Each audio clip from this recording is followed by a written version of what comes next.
with Myanmar? ASEC Dan. Okay. Last October 27, we had a special foreign ministers meeting in Jakarta to discuss the issue of Myanmar.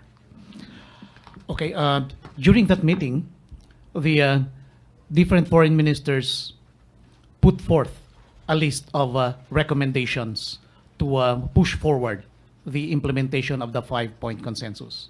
But this will still have to be processed, so I think I'd better not preempt the nature of the list at this point because it will still be processed by the some leaders of ASEAN on the way to the summit. And whatever will be processed there will be cleared by the foreign ministers before it could be elevated to the summit leaders during the summit.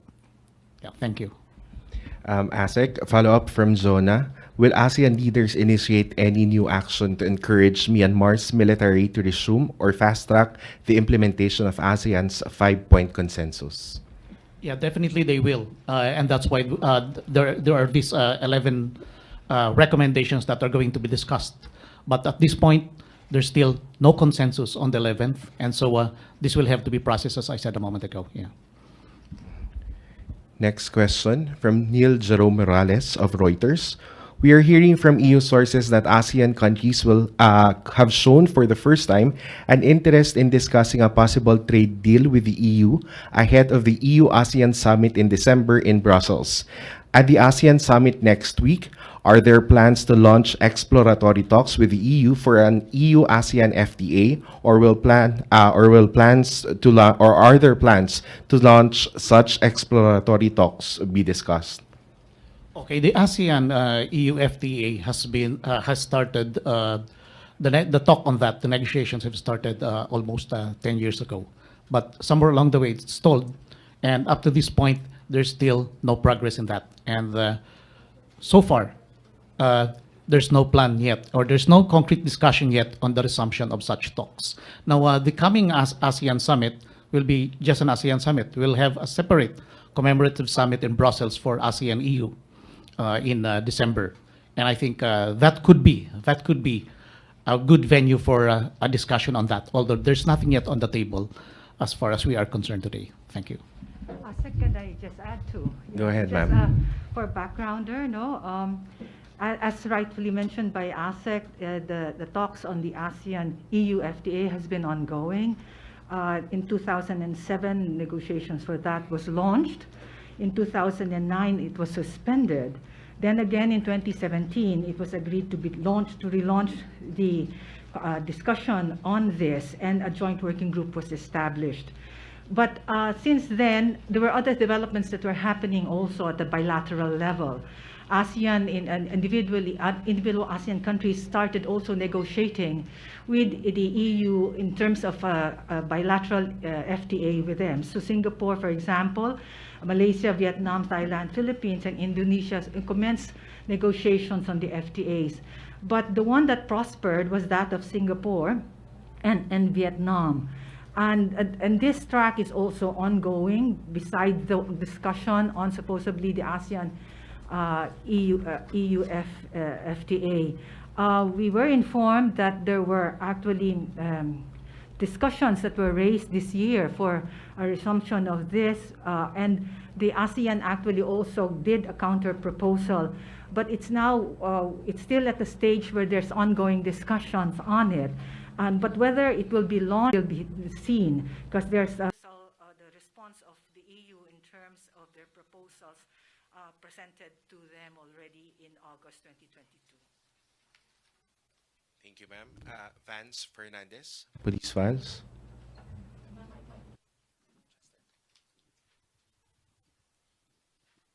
Good afternoon to all the men and ladies.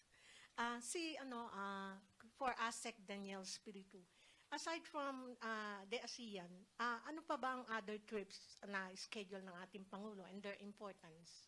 Of course, after ASEAN, he will attend the APEC summit also in Bangkok. And then in December, as I said a moment ago, the ASEAN EU Summit in Brussels. What's the importance behind it? I cannot speak really for APEC, but it's more on the trade and investment facilitation in the Asia Pacific. It's composed of the 21 countries. So the agenda there, especially on post-pandemic recovery, would be very crucial for the economic agenda of the region, especially in terms of resolving the outstanding issues that were spawned in the wake of the Ukraine crisis, especially food and energy security issues, the disruption of the supply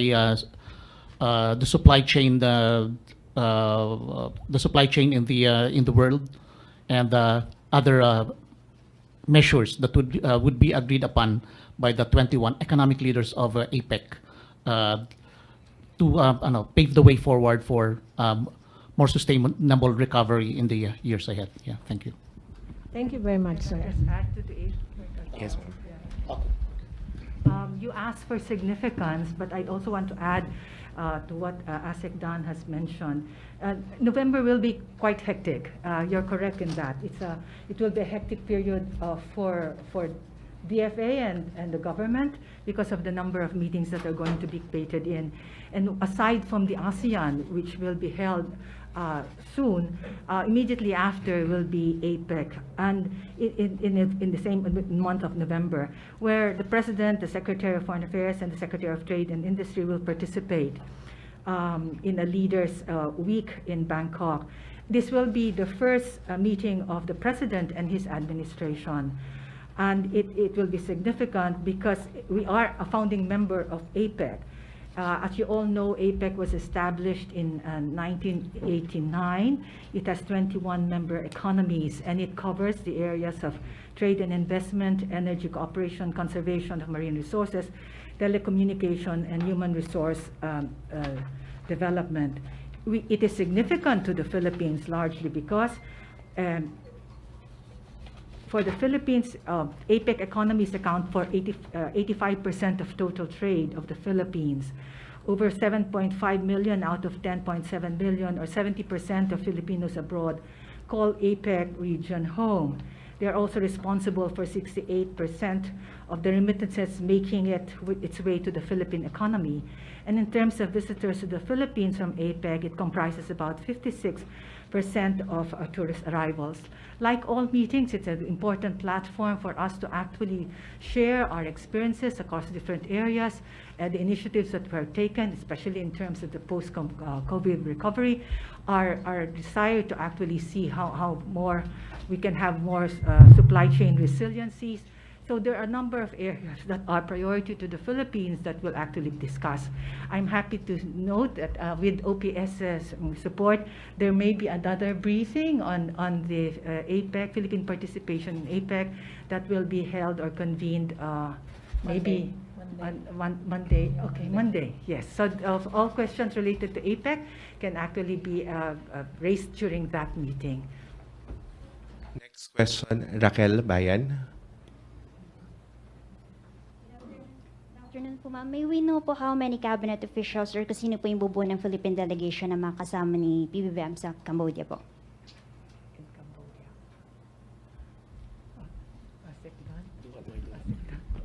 Okay, at this point, the field deal is not yet final. Yeah, but the most probable ones are, of course, the Secretary of Foreign Affairs and the Secretary of Trade, and also the Secretary of the SWD. And why these three? Because they form the three pillars of ASEAN. The Secretary of Foreign Affairs for the political security pillar, the Secretary of Trade for the economic pillar, and the SWD Secretary for the socio-cultural pillar.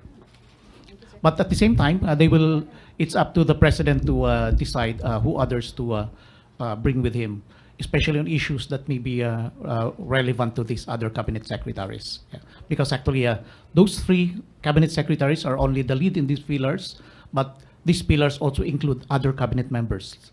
Okay, thank you. How about ASEAN leaders or world leaders na magkakaroon ng bilateral meeting with the President po? I guess I'll turn it over to ASEC Neil.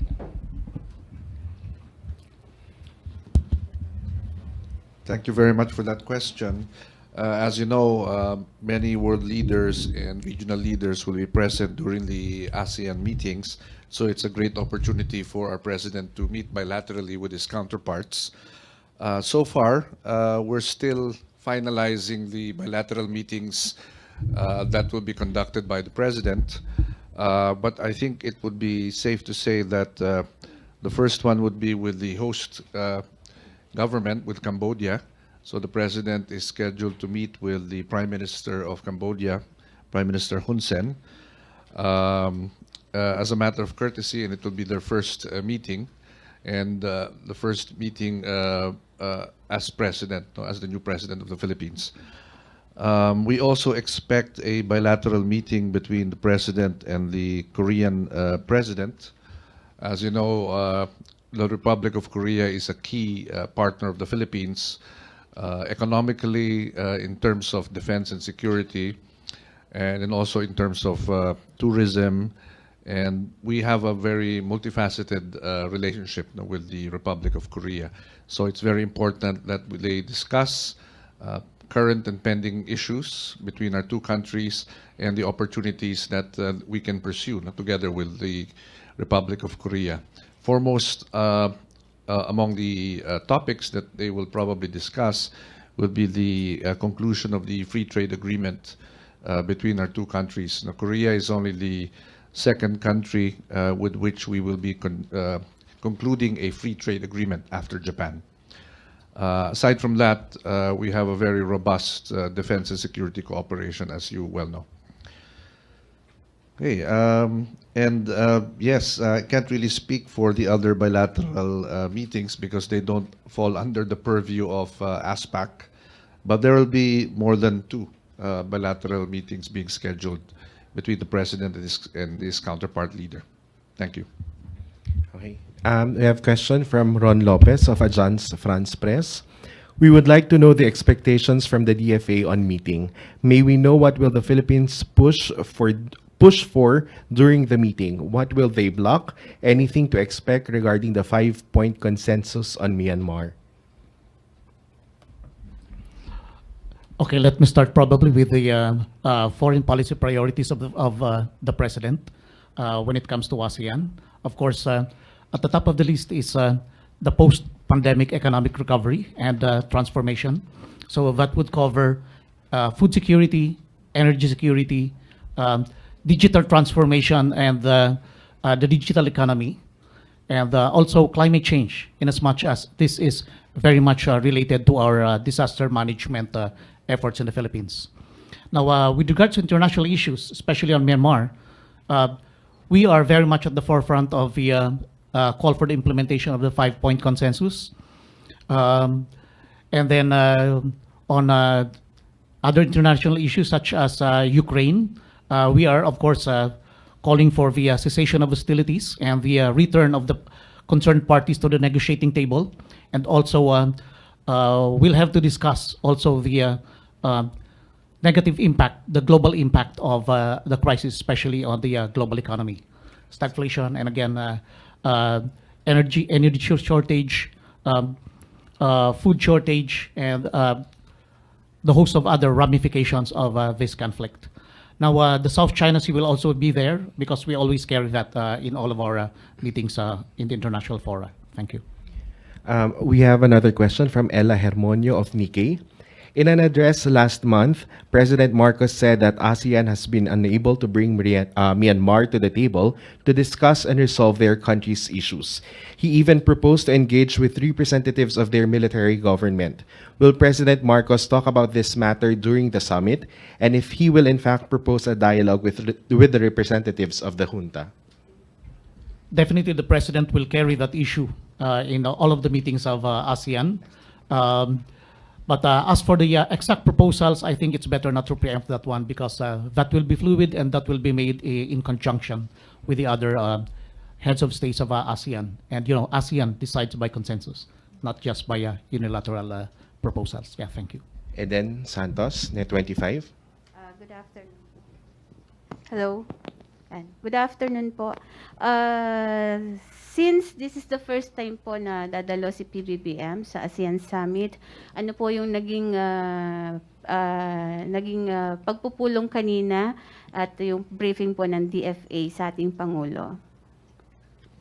Well, you will be surprised. The President is very much informed about ASEAN.